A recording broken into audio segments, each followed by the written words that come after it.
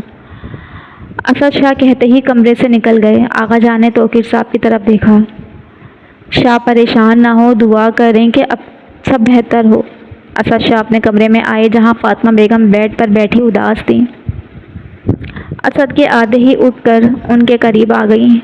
کل زاور آ رہا ہے فاطمہ، دعا کرو وہ میرے دل کو پسند آئے۔ اسد میری بیٹی ہے وہ، فاطمہ رونے لگی۔ ہماری ہی بیٹی ہے فاطمہ، روئیں مت، دعا کریں۔ اسد نے انہیں تسلی دی۔ اگلے دن عمران صاحب صبور، زاور اور نتاشا کے ساتھ شاہی ولا میں موجود تھے۔ زرنش تک یہ بات پہنچ گئی تھی کہ اس کو دیکھنے کے لیے کچھ لوگ آئے ہیں۔ پہلے تو وہ ڈر گئی، مگر پھر وہ خود کو نارمل کیا۔ اشنا یہ اچانک سے رشتے والے کیوں آ گئے؟ وہ اپنے کپڑے نکالتے ہوئے بولی۔ ہر لڑکی کے لیے آتے ہیں، اس میں کوئی بڑی بات نہیں ہے۔ ہاں مگر مجھے عجیب لگ رہا ہے۔ وہ ہلکے نیلے رنگ کا سوٹ نکال کر اشنا کے قریب آئی۔ ہوتا ہے ایسا، تم گھبراؤ نہیں، کیا پتا تمہیں لڑکا پسند آ جائے۔ آ ہی نہ جائے مجھے کوئی لڑکا پسند، اس نے آگے گھما کر کہا اور کپڑے لے کر واش روم میں چلی گئی۔ زاور کافی سنجیدگی سے سب سے گفتگو کر رہا تھا۔ اسد شاہ اب کافی حد تک مطمئن تھے۔ زاور بالکل عمران کے برعکس تھا، مگر عمران اور صبور اس بات سے حیران تھے کہ ان کے ایک بار کہنے سے زاور ان کے ساتھ کیسے آ گیا۔ اسد شاہ کی مسکراہٹ نے آغا جان کو اندر تک مطمئن کر دیا۔ زرنش شیشے کے سامنے کھڑی تھی جب جنید بھاگتا ہوا آیا۔ اشنا یہ نیچے جو لڑکی آئی نا بڑی پیاری ہے یار۔ وہ بیڈ پر چھلانگ لگا کر بیٹھا۔ شرم کرو، کسی کی لڑکی پر بری نظر رکھتے ہیں، اشنا نے ڈانٹا۔ بری نہیں، صرف نظر، جنید نے جملہ درست کیا۔ مجھے لگتا ہے زرنش ہم دونوں ایک ہی گھر میں جائیں گے، جنید نے ایک آنکھ دبا کر کہا۔ ہاں واقعی تم بھی کسی گھر ہی جاؤ گے، تمہاری بھی بارات آئے گی اور میری بہن رخصت ہوگی، اشنا نے مذاق اڑانے والے انداز میں کہا۔ زرنش کا کہکا گونجا۔ جنید نے ٹیڑھی آنکھوں سے گھورا۔ لڑکیاں کیا کر رہی ہو؟ اب آپ بھی جاؤ نیچے، سکینہ بیگم دونوں کو بلانے آئیں۔ اور اشنا نے زرنش کا ہاتھ پکڑ کر اور آنکھوں سے اشارہ کیا کہ وہ پریشان نہ ہو۔ نیچے آتے ہی صبور نے زرنش کو گلے لگایا۔ عمران صاحب نے سر پر ہاتھ رکھا۔ زاور اب بھی سنجیدگی سے نیچے ہی دیکھ رہا تھا۔ نتاشا تو زرنش کو دیکھتے ہی فدا ہو گئی تھی۔ زرنش کی نظر جیسے ہی زاور پر گئی اس کی دھڑکن بڑھ گئی، گھبراہٹ اس کے چہرے سے صاف ظاہر ہونے لگی۔ پاس بیٹھی اشنا نے زرنش کا ہاتھ ہلکے سے دبایا۔ باتیں یوں ہی چلنے لگی۔